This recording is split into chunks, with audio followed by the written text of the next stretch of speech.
and welcome back to D.I.Try. I'm Owen and I'll be showing you step by step how to get through a certain project. Now today's project is all about building walls, and I'm going to turn these walls into raised beds so we can grow some strawberry plants that's going to act as a border on our decking that is out there. So I'm going to give it a go. You can see step by step if I make it or don't, and hopefully you won't have to make the same mistakes I do. Just give it a D.I.Try. Here we go.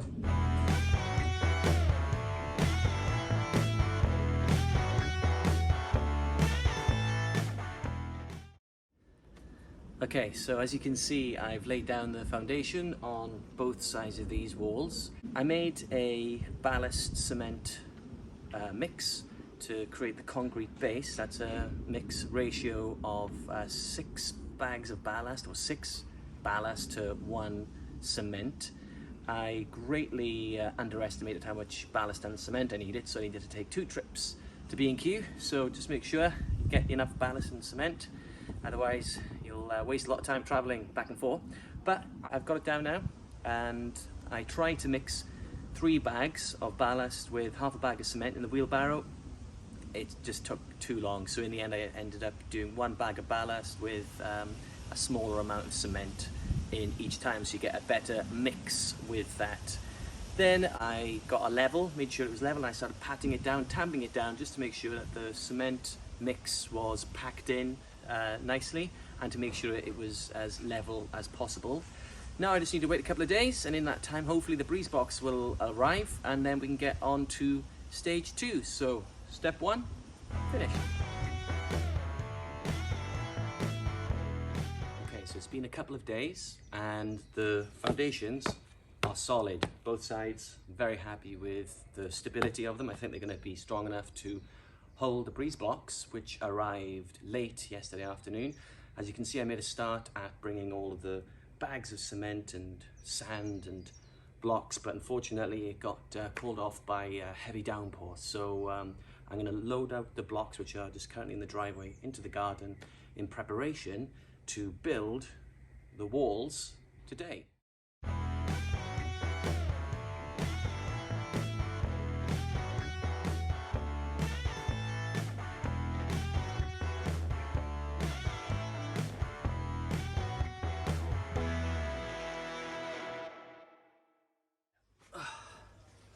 Okay, quick update at the end of day 1 of laying the bricks. 2 problems happened today. First one, my fault. When I was making the foundation, I measured the length of 1 block and then the width of 2 blocks. I didn't take into account the width the mortar would take in between. So the mortar was about 1 inch, maybe just over a thumb. And if that's over 2, I just didn't give myself enough room there. So I've had to make it a little bit smaller than I intended at the start, but I think all in all, it won't be too much of a problem. The second thing that happened today was out of my hands. When the blocks arrived, they weren't on pallets, so half of them were either cracked or chipped or just completely destroyed, and that's also caused a bit of a problem. So I've had to trim some of the edges and use them in a bit more of a creative way. I've got a discount from them, so I'm okay. It's taken a bit longer. When I was lugging all of those blocks back and forth, that took a very long time. And then making the mortar, that's a ratio of 4 sand to 1 cement. So I put 1 whole bag of sand in the wheelbarrow with 1/4 bag of cement, and then mixed that with water, making sure that it wasn't too sloppy and it was a nice consistency where it would hold its shape.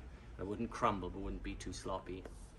And that's what I've done today so far. So I've got quite a lot to do next time, and hopefully I'll get it done in time. Okay, it's day 3 on the project, and the wall, it's still up, which is good. It's still solid, so that's done well. As you can see, it's raining at the moment, so we've had to create some coverings for it. We've got parasol, and we've made some tarpaulin to cover up the mortar there. My advice is never to do anything like this in the rain, because it'll wash off all of the mortar. So just if you really have to do it in the rain, make sure it's covered up. I've got some help today, so hopefully by the end of the day we'll have a wall completed over this side, I'll finish off that slightly wonky wall back there, and then we've got our last wall over here. So fingers crossed, by the end of the day, we'll get everything done, ready for the final touches, the paint and filling in with earth. So here we go. Quick update at the end of day 2.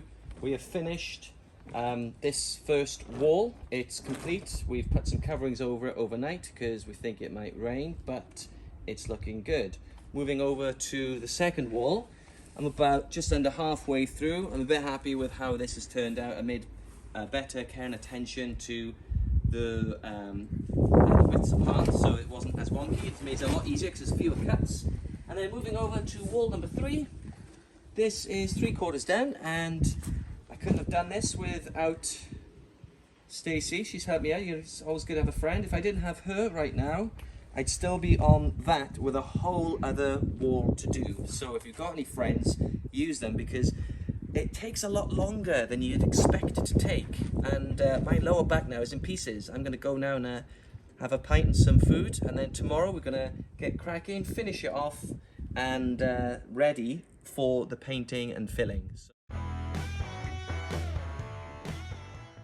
And here we have it. The project is now complete. The walls have been fully built, and then we painted it with some white masonry paint, not only because it looks good, but also it will protect the cement and the block work for many, many years. We filled the raised beds with earth from the garden, and then we topped that off with high quality compost.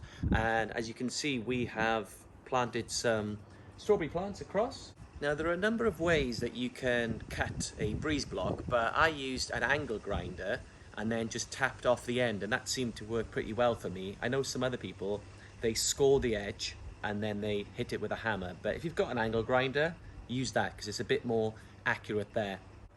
I have to say a big thank you to my good friend Martin Deeney for helping me out digging all of the earth in the garden, and also to Stacey Frost for completing a lot of the work as well. Without them, it would have taken me double the amount of time. So even though it may not look like a lot, digging up a lot of earth does take a lot of time. So if you do have friends, by all means, get them involved. Now, I'm not an expert, but I managed to do this. I make the mistakes so you don't have to. So next time, why don't you give it a D.I.Try?